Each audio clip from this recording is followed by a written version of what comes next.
Hey guys, it's Weston here. So today we're going to be demoing the Rippl-TV Android TV box. So if you want to see the full review of this, I will link that in the description. But this is just going to be a demo to show you the interface and just sort of how it works. So let me show you the demo. Right guys, so this is the interface. I just want to apologise about the black bar that's sort of scanning across. That isn't the TV box, that's just the camera interacting with the TV. I have tried fixing it and it was much worse than this, but I can't get it to go right, so apologies for that. But anyway, let's take a look at the interface. So you can see if you've got Netflix, you can stream via the box all your Netflix stuff, so all the Netflix originals and stuff like that. You've got a browser which is pretty terrible, so I'll show you how to get a different one. You've got your settings, your Rippl-TV settings, so you can set up AirPlay and DLNA if you've got a compatible TV. We've got the YouTube app, which isn't the best integrated I've ever seen, but it works for watching video. We've got a 4K movie player which plays off the TV box via USB. Here we can add different ones, so we can add like BBC iPlayer, Demand 5, 4OD, and if you've got stuff like Sky and Virgin TV and stuff like that, you can probably add those via the Play Store. My recommend just basically shows you some recommended stuff. It's not really very interesting. Here we've got your settings, so you're going to set up your network and stuff here, set up your display. We've got some advanced settings here. Here we can update the TV box over the internet, and then here we've got your settings. So this, if you're familiar with Android, is essentially an Android settings menu.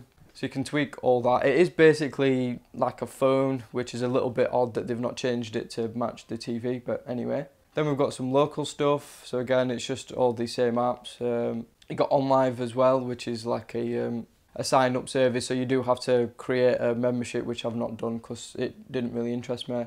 Got some music stuff here, so we can add music stuff, so you can like download SoundCloud, Spotify and stuff like that and stream that via your TV box as well, which is really cool. Then here we've got a list of your apps, whichever you install. So you can see I've gone for Chrome because built-in browser is terrible, so let's just fire up Chrome. So you can see here I've got my YouTube channel up. You can see the scaling isn't brilliant on it, but it is watchable. Navigating the internet is a bit of a pain with the remote, which I'll talk more about in a minute. I'm just going to carry on going through. So we've done that, we'll just press home. Anyway, so that's that. Here we've got like a quick settings, so you can add different apps to this. So here you can pick from the selection of your apps and pick and choose which ones you use most for quick access. Now we get onto the really interesting bit.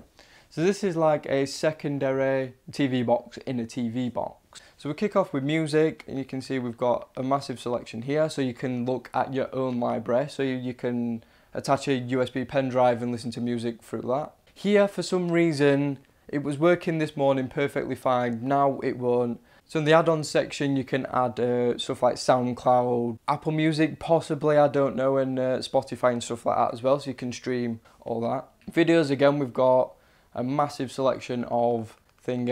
I've not really had time to try any of these, but there's loads to pick from.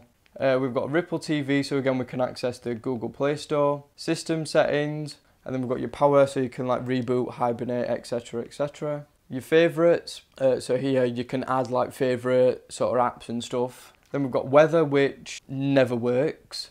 Pictures, which works very well, so you can like look up pictures on Flickr if you've got a Flickr account, Picasa, Google Photo. You can also get more as well, so you can see there is an absolutely massive selection of photo add-ons. There is the same for music as well, but like I said, for some reason it's just not working. So anyway, we'll go back into this menu. So again, apologies for the screen, it looks really horrible, but it's the best I could do.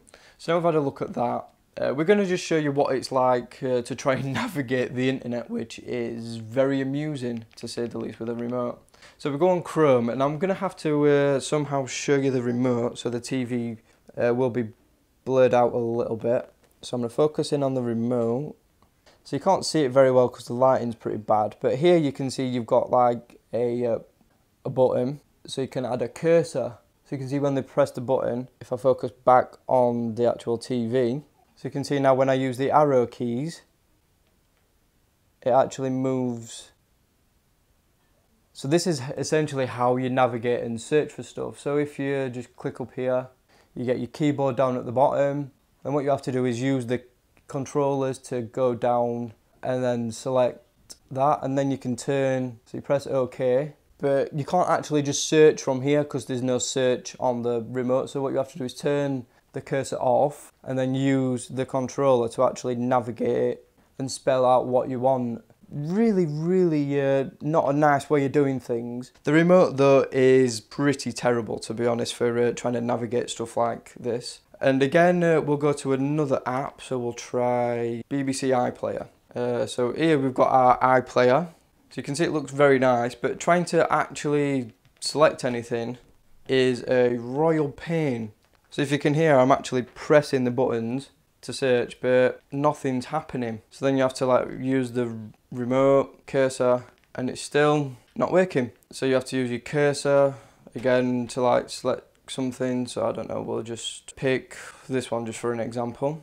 So you can see now we've got that, and then you have to go all the way over there using this because the select buttons don't work. You can see it's a real pain to try and like navigate anything, so we'll get rid of that because it's quite infuriating, to be honest. So you can see the experience there is a bit of a pain. So now we'll try YouTube because this is always fun. So you can see navigating YouTube is pretty simple. I mean, I'm just using this again, the arrows here. You can see, I mean, it's pretty easy. So again, just to get down there, you just press the down and up arrow. So I can just pick a different channel now, and then so the Tech Chap, he's another YouTuber like myself, so you can just see all his videos here. So yeah, let's see what they look like played back. So I know the flicker and the bars are really annoying, but this is streaming in 1080p and it looks really nice from where I'm stood. There's no flicker, there's no distortion, and everything just looks super clean, and like it does basically when you're streaming from a computer. So 1080p streaming is perfectly fine.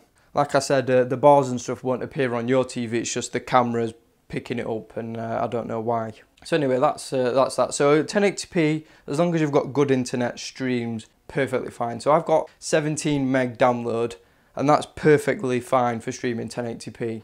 If you want to stream 4K, then you probably have to have fibre broadband to be able to do that. Right, so that is a look round at the interface. I'm going to show you a close-up of the remote just to show you what sort of stuff is on there. Right, so this is your included remote. So you can see it says Rippl-TV down there. So up top we've got your power, internet, so you can press that and that opens up your internet. So I can select Chrome. And then obviously with it being Android you have to select just one, so that opens that up. That's pretty cool. And then to get back you just press the home button. So these are your navigation, so you use those to actually navigate around. That is your select one, so you use that to select. Here you've got a menu button when you're in apps. Here is to return, that is to go home from wherever you are. And then here is your number keypad.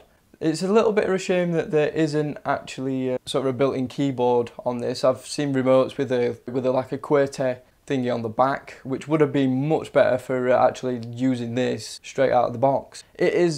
It's a decent remote. I mean, it works pretty well, but just the navigation is not there. Well, I know from testing you can't add a mouse. I've not tried a keyboard yet though because I don't have a spare one. Possibly you could even add a wireless keyboard and mouse, something from maybe Logitech with the keyboard and mouse built into one. So that would probably make navigating so much easier. So then down here we've got your clear button, so when you're typing in, if you make a mistake, we've got a clear button so you don't have to navigate to that. And then you've got your cursor button, which when you press, you can just see we've got a little cursor and we just use the control wheels to control that. So there is the remote. Right, so now you've seen the demo. Let me know in the comments what you think of the Rippl-TV. Do you like it? Do you think it's good? Do you think it's bad? I'd really love to know what you think. Right, so like I said, I will leave the link for the review down in the description so you can check out all the other different aspects of the Rippl-TV. So thank you for watching, and I'll see you all on the next one.